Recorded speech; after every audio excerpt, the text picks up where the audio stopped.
Hey,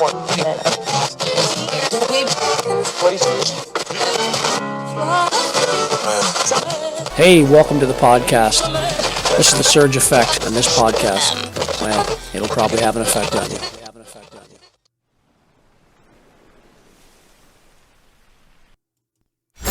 Hey, welcome to the podcast today, everybody. It's a day after, 2 days after the election here in Canada, of course. Yesterday was a little somber, I'm sure, for a lot of people here in Canada. Some people were upbeat for different reasons, and other people a little optimistic, of course, because what could transpire in the next year or year and a half, because we could have another election when people start to figure out Mark Carney and what he's all about. Anyway, we're going to start off the podcast here with a few videos. We're going to talk about, of course, the election, a little bit about the election, numbers, what transpired. Of course, a lot of talk about Pierre losing his seat in Carlton, and we're going to talk a little bit about that as well. And just a couple of videos in closing with Jagmeet, of course, packing it in. And hoorah, yippee. And the final one will be just a closing statement by Pierre Polyev. So we'll get started on the first video, which is Patrick Bet-David. So Patrick Bet-David, the other day, had a podcast. He had it with Viva Fry.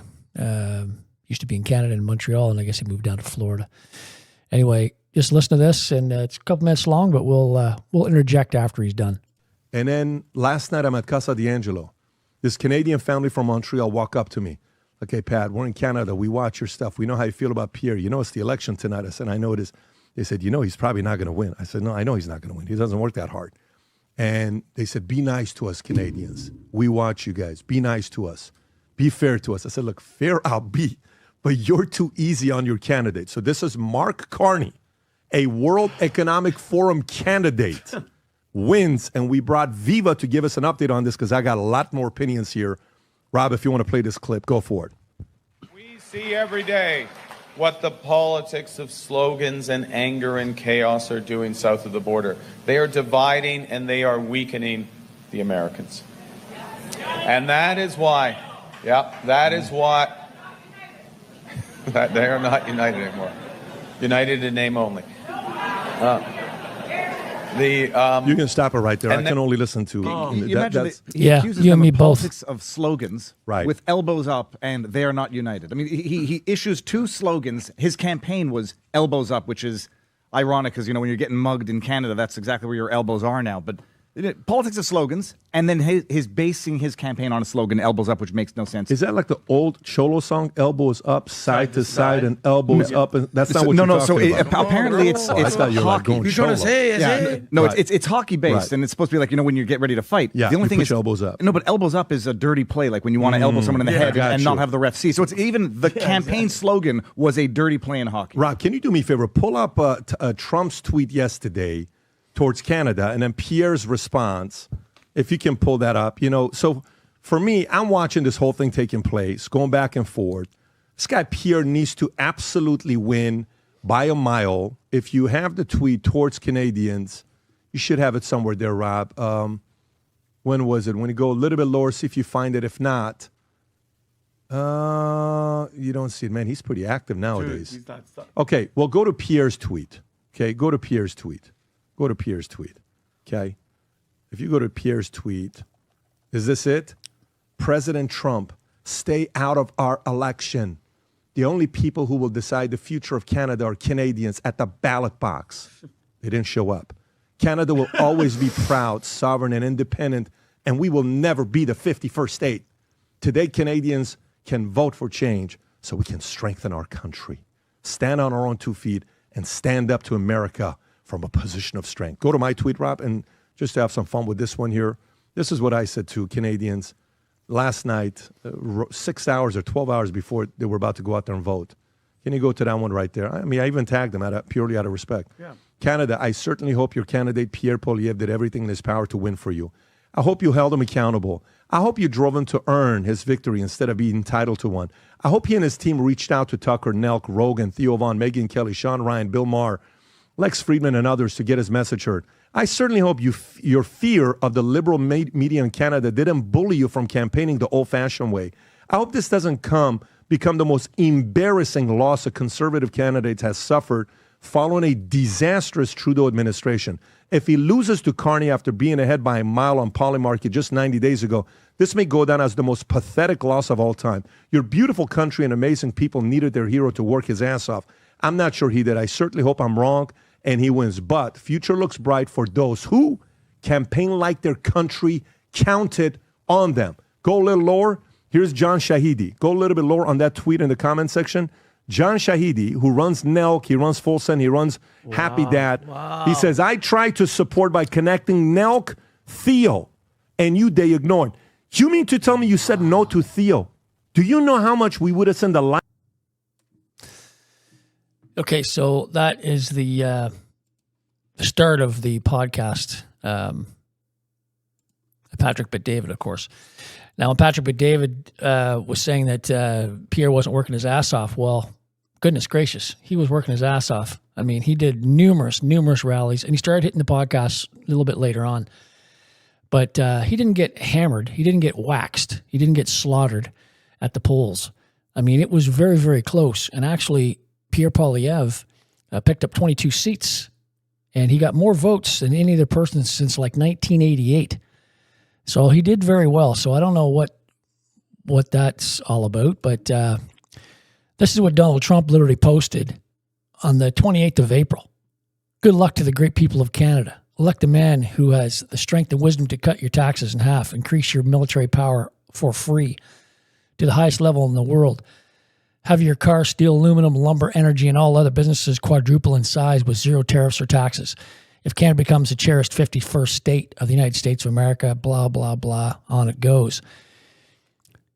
Like I've said before in my podcast, I don't like the guy, I don't hate the guy. It's just, could he just not just speak for like a month? But he can't help himself. He's just one of those people. He just has to talk, right?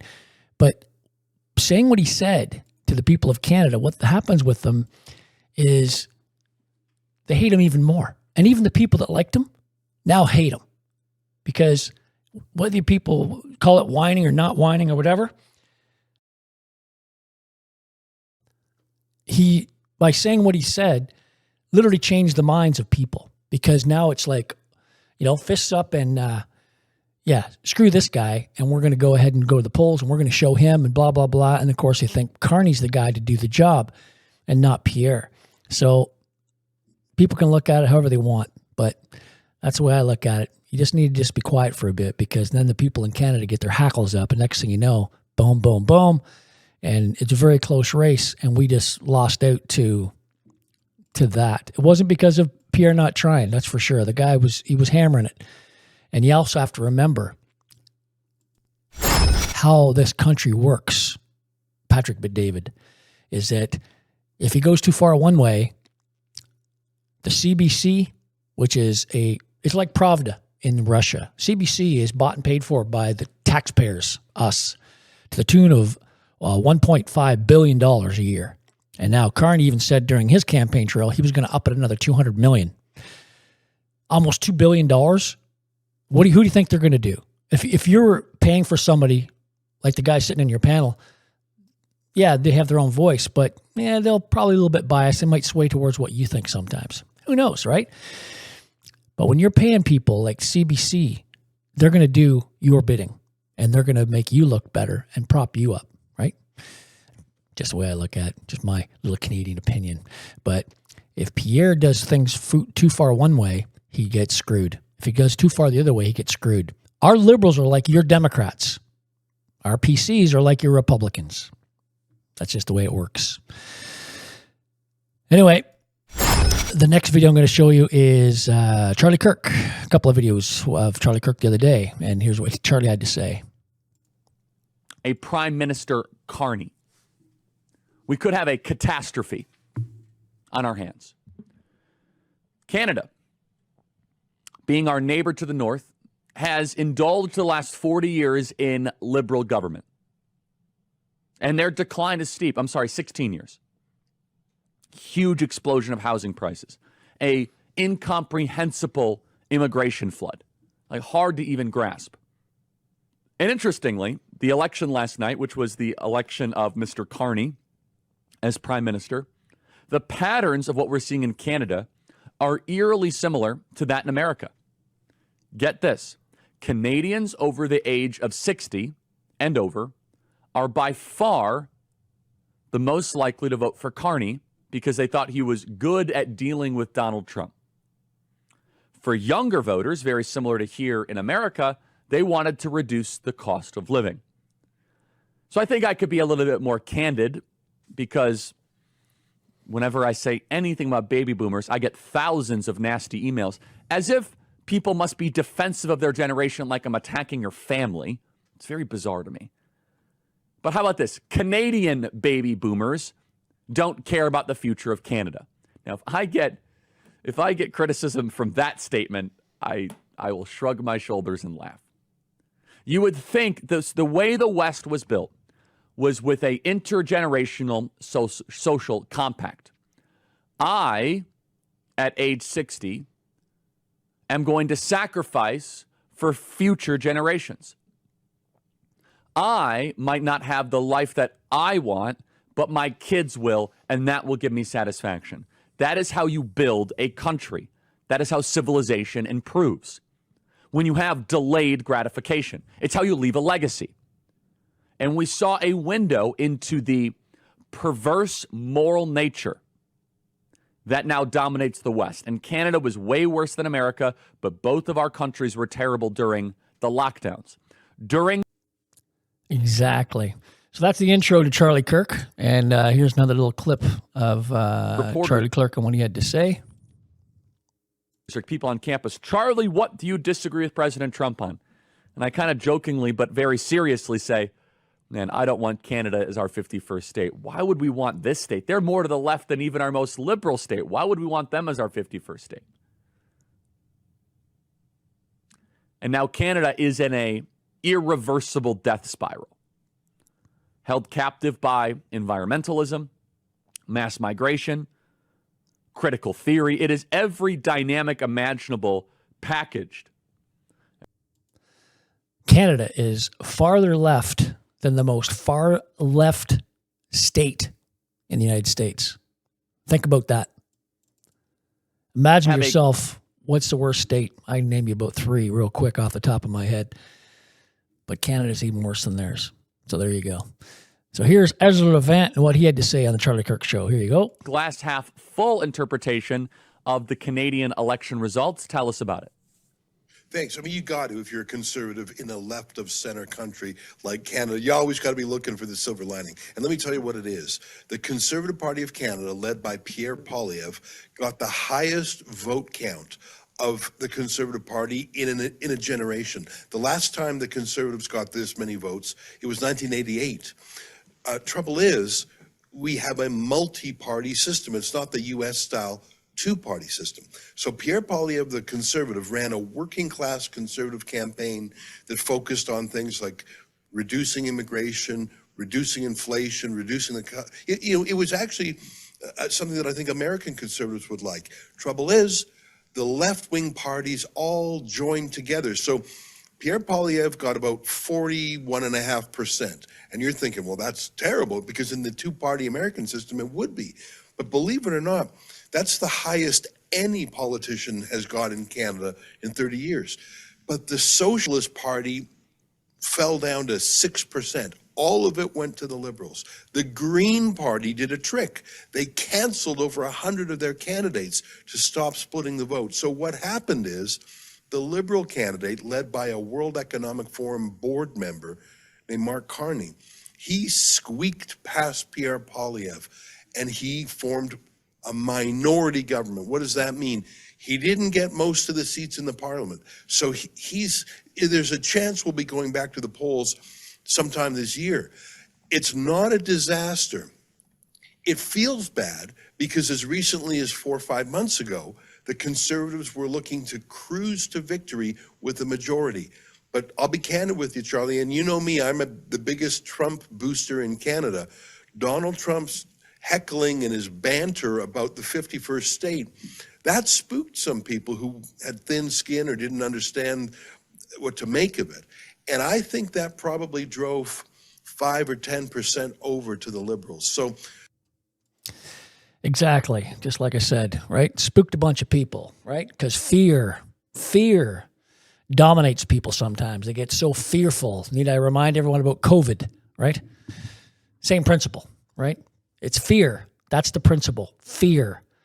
And Trump had everyone spooked, unfortunately, and that's what happens. So here are the numbers, a little bit of a breakdown here. I'm going to post up, get away from that those videos. I'm just going to throw some pictures here. So there's a number breakdown, and it's like less than 2%. If you look at the numbers there, less than 2% was the differential between Pierre Poilievre and Mark Carney. So that's pretty damn close. Pretty damn close. If you look at the breakdown across Canada, those, of course, blue being PPC and, the Progressive Party of Canada, and Liberals, of course, in red. So, and that's a breakdown, of course, in all the different provinces, right, and cities and stuff. Gives you an idea. Out east, we got hammered out east like we always do. Every time we have an election, it's Liberal out east. Liberal. They're all Liberal. Not sure why there's so much Liberals out east. I really don't. It's insane. And, of course, in Ontario, our country, or our province here of Ontario, Liberals in this area right there. And then, of course, down in the southern part of Ontario, it's a lot of PC country. And, of course, we're down below a lot of blue there. So anyway, it gives you a bit of an idea of who voted for what across our great nation here. And there's the breakdown there of Pierre Poilievre losing his own riding. Everyone's like, ooh, he lost his own riding. How did that happen? Well, I'm going to explain to you how some of that happened right now. A guy named Bruce Fanjoy took it. And people would go, who the hell's Bruce Fanjoy? What's that guy? What's his deal? Well, he's a guy that obviously lives in that riding, and he took it. But I'll explain a little bit more here in a minute. So here's the area right here. And this area here was actually added to Carlton. Carlton was right here in this area right here.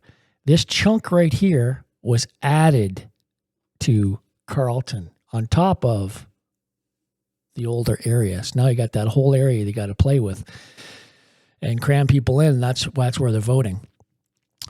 So, like I said, here's the breakdown here. Bruce Fanjoy, 43,000 to 39,586 for Pierre. So it's 50% and 45.8% ballparkish, right? So, of course, CBC couldn't wait to pop that on the newspaper, right? With joy. See, CBC. That's the old Communist Broadcast Network. Liberal Bruce Fanjoy topples Pierre Poilievre in Carlton, right? So, like I said, who's this guy? He pops out of nowhere. But I'll explain a little bit more in a minute. So, second generation and first generation immigrants are more likely to favor the Liberals than the Conservatives. Dead heat among those with weak or no connections to immigration. CTV News, Global Mail, and Nanos. So look at the bottom there. That's where it came from. Chief data scientists. So this is Nano Research. This was just literally the other day, the 24th. This was dropped. Gives you an idea that immigration, that's why they have so much of them, because for some reason the immigrants love to vote for Liberals. Probably because Liberals like flooding the country with more immigrants. That'd be my bet. So with that being said, again, here's a little, this is from Table Salt on X. A lot of first and second generation immigrants, which breaks heavily Liberal right here. So all this area there, which is Carlton, all Liberal. And I'm going to show you another one here from Table Salt off of X. Table Salt, this new riding is never going to be progressive conservative again. Ever. See that? That whole chunk? Never. It'll be Liberal forever. And you kind of go, well, that's pretty wild. But I'm going to explain to you a little bit why. This is another one from Table Salt. Pierre Poilievre's riding of Carlton added 40,000 immigrants in 10 years. That's a 95% growth in immigration there. Keep in mind, Pierre Poilievre has held this seat for 20 years and has crushed it every year. But in the last 10, 95% growth. And the boundaries were changed by Election Canada to move an influent southern area for a new build construction area. Right there it says this community faced rapid growth in a decade. Population growth, 89,000. Well, it used to be to 131,000.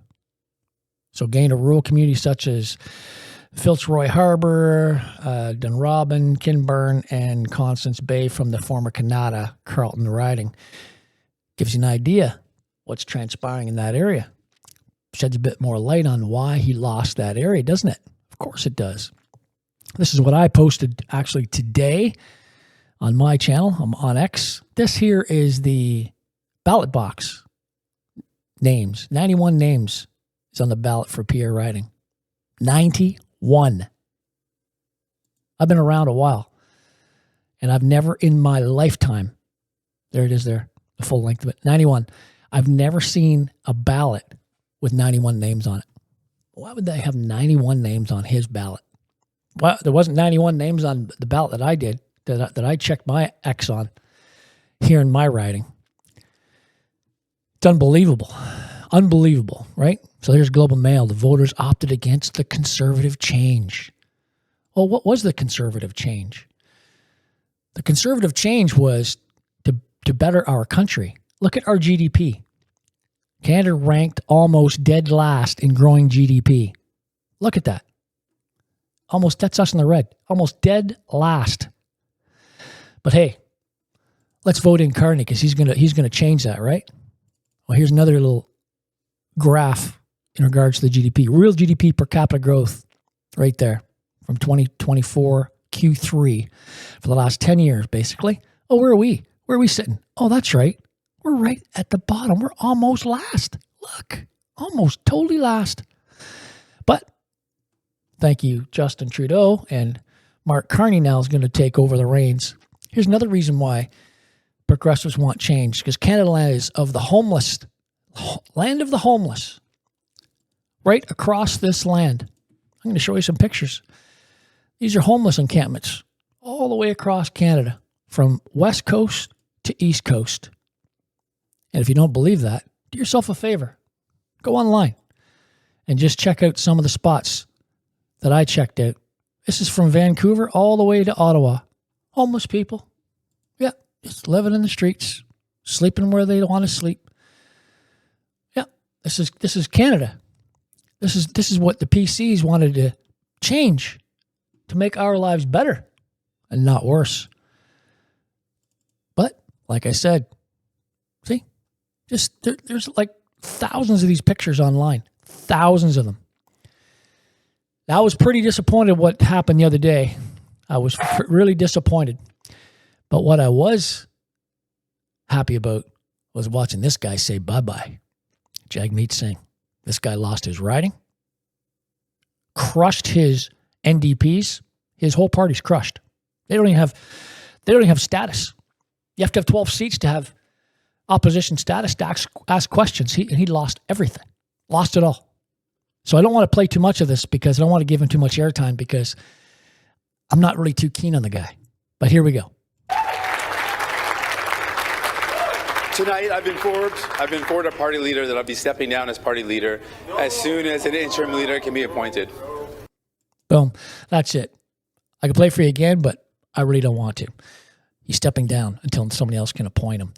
This guy could have called an election last year, and we would have crushed the Liberals with our progressives. He chose not to because of his pension.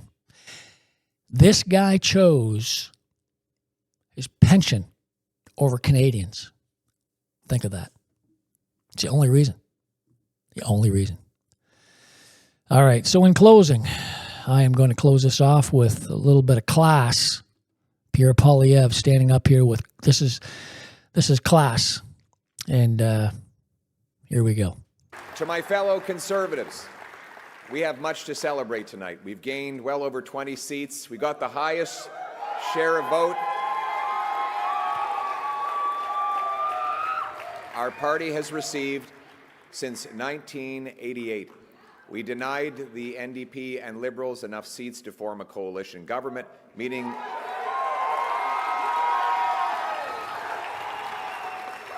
and we did all of this in a very difficult environment. That said, we are cognizant of the fact that we didn't quite get over the finish line yet. We know that change is needed, but change is hard to come by. It takes time. It takes work. And that's why we have to learn the lessons of tonight so that we can have an even better result the next time the Canadians decide the future for the country.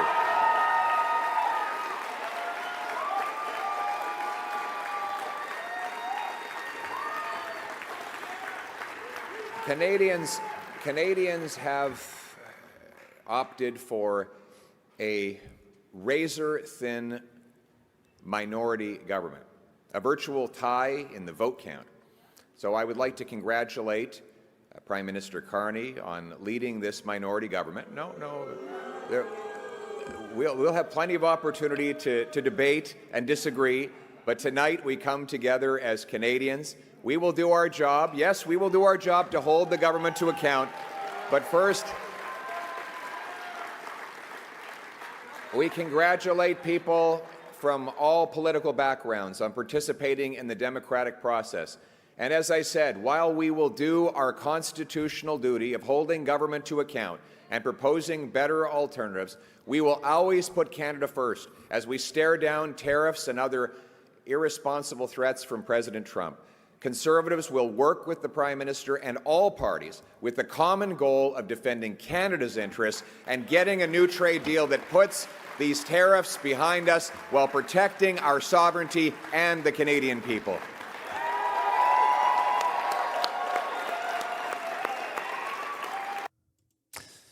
Classy. And just like he said, he will do his part and we all will do our part.